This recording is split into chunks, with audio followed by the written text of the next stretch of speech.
What's going on, people? I don't know where I was looking. I was like completely lost for a second. I'm like looking over here. There's not even anything over there. It's just like a wall. I don't know. My brain, it just like shut down for a second.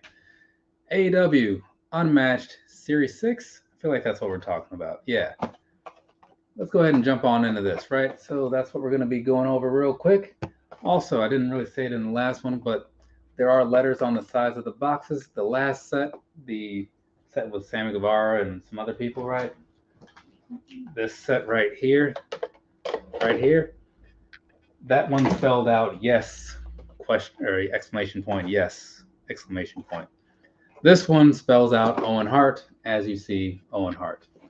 So let's go ahead and do that, huh? Get these opened up, see what's going on with them. So I completely forgot. Like as I was going on and rearranging my shelves and stuff, and making sure I had my figures in order, not like in order, but like make sure I had everything that I was expecting to have. Completely realized that I was missing a couple of waves. So I thought, well, let's go and dig these out from somewhere. They must be under some things, boxed up with some other figures, perhaps. So that's what happened. So I dug these out. Now I can do my last AEW unboxings, and though I actually just received Series 8 today, so I'll be doing another one of these possibly tomorrow. Owen Hart, ladies and gentlemen, right there. I don't know what this belt is that he has. I have no idea. It must be some kind of Canadian thing. But first off, this other face that he has in here is kind of scary. Honestly, I don't know what the deal is with it, but that's a thing that they felt like they needed to include, so they included it. But the figure itself is looking like this, right? It's very plain. There's not a whole lot happening with it. I mean, I get that, it's Owen Hart, and he was before he really became known and had, I guess, more personality in like the WWF days. Got some stars on the back, some lightning bolts on the side, right? It's still crazy how this whole Owen Hart thing happened. I had actually ordered that pay per view. I was even living in Missouri at the time of it, because it was in Kansas City, Missouri, right? So, had I known how events worked, I probably could have been there live, which would have been probably traumatizing because, you would have just seen somebody die or whatever. But at the same time, I was sitting there watching it live, and for someone who was super into it, and it wasn't like now where you have like phones and stuff that might be distracting you while you're like watching stuff. I was in the moment, and then next thing you know, they're showing weird crowd shots and Jeff Jarrett or something, and things started to just take a weird turn. Oh, this is gonna be Santana? Yeah, Santana. That was a 100% guess. But yeah, so then things just took that weird turn, and that was the end of that. And as it happened, I remember thinking like, oh, well, maybe he's just injured and blah blah blah. But then when they got back on TV and they're like, Owen Hart has died, ladies and gentlemen, and yada yada yada, I was like, wait, what? Like it was just mind blowing how that could just happen.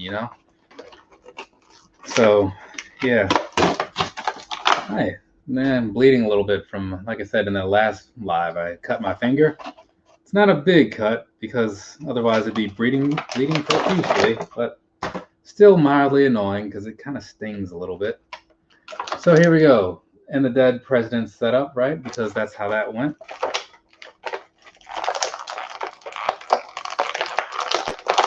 Jeez. Try to get him out of here without breaking his head off or something. I'll just go from the bottom. Sometimes like the top piece of the plastic really comes down a lot over their faces, so then you got to start from the bottom, right?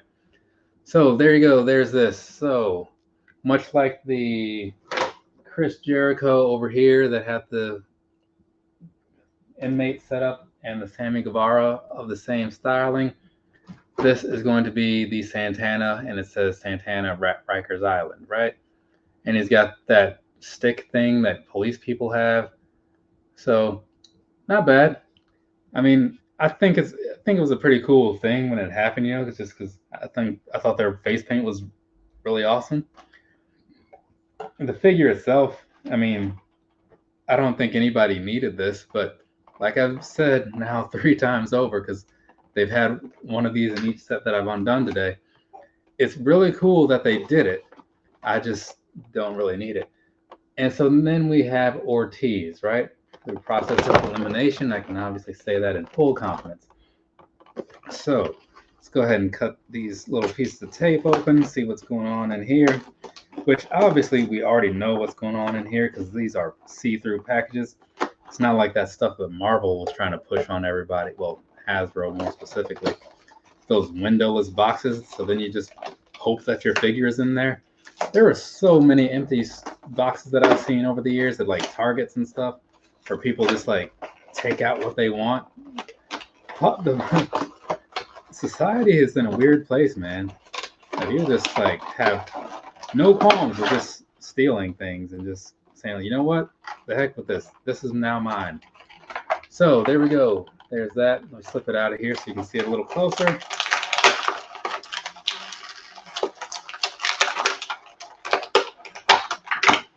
Okay, set that down here.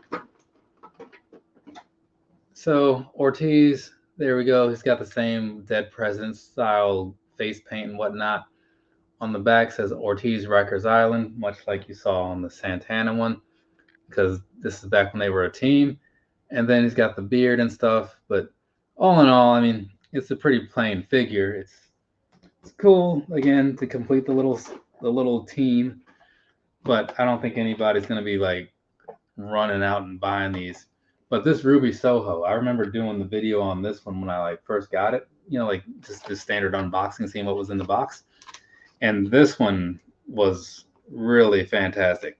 And I say that because of the way they did the tattoos and stuff on here, super accurate, right? And that's a thing that can be hard for some people because she has so many of them, you know?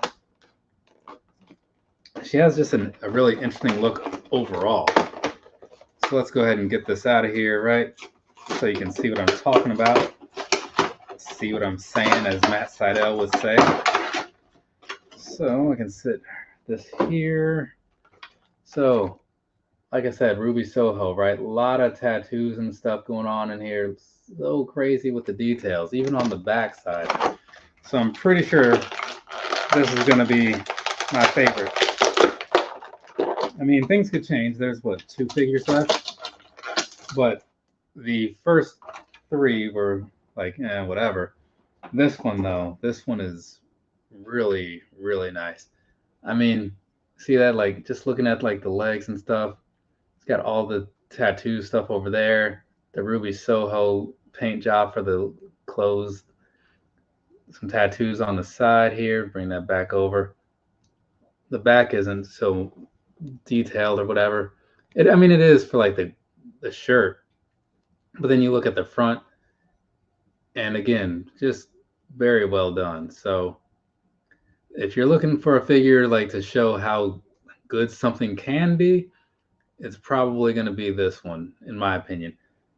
Another one that stood out just for like accuracy, even though there wasn't a lot going on with it, what's her name? Ty Conti, right? Her figure from like several waves ago was also really good. I don't remember what set it was in or anything like that, but definitely one that you would look at and think, oh, this was well done, more than likely. This was another one that I thought was probably going to come out pretty good too. So it's going to be the Malachi Black, you know? But seeing it that way only does it so good of a justice. We got to get this thing outside and go over that whole thing. And it's not like we really have to, but the reason I'm doing this video is because I need to get these things opened up and put on that shelf over there. So I figured I'd share the experience with the people. Someone once said that they wanted to see more of like my wrestling related content or whatever. So now I'm doing more of the wrestling related content. Is that person watching these videos though? That's the question. I honestly don't know because I can't remember who said it. And I don't get a lot of comments on certain things, even though the views sometimes go up and up. The comments tend to sit around the 0. That's not a problem for me. Don't get me wrong. Like, I'm not going to sit here just saying, oh my God, I want to hear you guys say all this stuff in the comments. I don't care, man. If you say nothing, that's cool. If you say something, that's cool too. This right here, Malachi Black, like I was saying, looks very cool. It's got the deer helmet sort of thing going on, some kind of bone mask. I don't even know what you call that thing. I've never seen one in stores, so I don't know. I don't know if it has an actual name. They don't sell those at Target. Let's see what we got happening here, and then we'll set this guy right back there. The other thing that I wasn't thrilled about it, but it didn't matter. On the back, you see that, you can see it more this way. The package was actually like ripped on the very back. See, like where this piece is. I mean, I knew I was gonna be opening it, so I didn't really care. But it just kind of sucks, especially if you're one of those like people that keeps your stuff in the boxes. Might be a problem. So here we go, Malachi Black. This one is so good, right? Like the detail that they did on his like cloak type of thing. It's like very soft and like it feels kind of thin, but still has a nice weight to it. Much like the Ruby Soho's got all the details and like the tattoos and stuff. And this mask thing, it's okay. So it looks like it comes off. It has these little holes on the side, so you can undo that. I'm not gonna do that right now, but behind there is an actual human. So pretty cool. On that same note, if you buy Mondo's releases, right? Like Mondo, they make like Masters of the Universe and Marvel things and Batman and stuff. There's their figures. Like they were talking about with the Orko. Mr. Brody Lee is last. They're talking about this with the Orko that they recreated a whole figure, and then they put them in all this like clothing and stuff. So like you'll never see the actual figure itself, but they don't cut corners or whatever. They go all in, made this whole presentation just so it would be like super authentic, and that's the kind of thing that like when I look at that, I say, you know what, this is worth the money that you want me to give you. Just tell me when to stop. And I'm just throwing out dollar bill after dollar bill until I got to about 230, because that's about how much they cost. I'm looking forward to it though. It looks like it's going to be super awesome. It has all these like Driel, and it has the old Orko. If you're a He-Man guy like I am, it's something you're going to want to have in your collection. Like whenever I get that around, I'll show some of you guys. If you're friends with me, I'll let you in on a little secret. I'll show it to you. But that's neither here nor there. For now, let's get old Mr. Brody Lee out of this little plastic prison thing and see what's the hats. So this is almost exactly like the last one I bought, or the last one that I opened, but he has the TNT title. It's got the papers and stuff still down there, and some papers in the top piece there. But otherwise, same thing as the last time I sat down here doing this, just that this time he's in a suit, right? And if you take the outer jacket off, like he still has like a vest shirt type of thing. So that's why he doesn't have extra arms to swap out for these. I think the Cody may have, or something did. But all in all, this is a solid figure. I've got no complaints about it. It's done well, scales well, because the height and everything, and it's a nice color. So normally I'm not a big suited figures kind of guy, but this one is working out. So now we've got everything opened up. Let's go ahead and get everything all situated. So I'm going to stick to what I said, even though he's got a lot of good stuff going on in here, like with all the tattoos, but it's still going to be the Ruby Soho. I mean, I just really like her as a person, or at least as a character. She seems cool. And I already have a Supreme Malachi Black. So that kind of brings this down a notch, because it's not like something I don't have. If it wasn't for the Supreme, this one would probably be number one. So we're looking at Ruby Soho, then over to Malachi Black. Now, next we're going to have Mr. Brody Lee. I guess I'm going to go with Ortiz next, because I just like Ortiz more than I like Santana. And then here's Santana. And then last, but certainly not least, just because I'm going by the figure itself, right? Just how it looks. Owen Hart is kind of like, it's not great, right? It's not great. But it's cool that they did it. I like that. So what it stands for would probably put it as number one. But just the presentation of it it's not doing a lot for me. So unfortunately, Owen is going to be number 1 or number 6, right?